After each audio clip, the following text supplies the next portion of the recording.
கோபுரம் chits private limited 12 வருட அனுபவம் 9000க்கும் மேற்பட்ட கஸ்டமர்களின் நம்பிக்கையை பெற்ற முன்னணி சிட் ஃபண்ட் நிறுவனம். மேலும் விவரங்களுக்கு உடனே டவுன்லோட் பண்ணுங்க கோபுரம் சிட்ஸின் ஆஷ்கேஷ் ஆப்பை.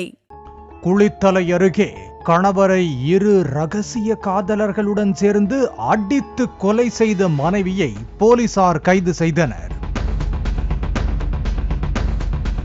கரூர் மாவட்டம் குளித்தலை தாலுகா கொசூர் ஊராட்சி குப்பமேட்டுப்பட்டி ஒத்தவீடு பகுதியைச் சேர்ந்த ராசு என்பவர் மரம் வெட்டும் தொழில் செய்து வந்துள்ளார். இவரது மனைவி வள்ளியும் கணவருடன் மரம் வெட்டும் தொழில் செய்து வந்துள்ளார்.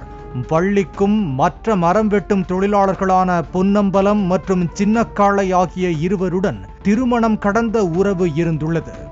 10 ஆண்டுகளாக இந்த உறவு தொடர்ந்துள்ளது. கணவர் கண்டித்தும் வள்ளி தன் தொடர்பை கைவிடவில்லை. இது தொடர்பாக கணவர் ராசு இன்று வள்ளி, பொன்னம்பலம் மற்றும் சின்னக்காளையுடன் தகராறில் ஈடுபட்டுள்ளார். அப்போது ராசுவை பொன்னம்பலம், சின்னக்காளை மற்றும் வள்ளி ஆகியோர் சேர்ந்து கட்டையால் தாக்கியதில் சம்பவ இடத்திலேயே இறந்து போனார். சம்பவ இடத்துக்கு சென்ற போலீசார் ராசுவின் உடலை மீட்டு கரூர் அரசு மருத்துவமனைக்கு அனுப்பி வைத்தனர். மேலும் கொலை செய்த மூவரையும் கைது செய்து விசாரித்து வருகின்றனர். கோபுரம் சிட்ஸ் பிரைவேட் லிமிடெட் 12 வருட அனுபவம் 9000க்கும் மேற்பட்ட கஸ்டமர்களின் நம்பிக்கையை பெற்ற முன்னணி சிட் ஃபண்ட் நிறுவனம். மேலும் விவரங்களுக்கு உடனே டவுன்லோட் பண்ணுங்க கோபுரம் சிட்ஸின் ஆஷ்கேஷ் ஆப்பை.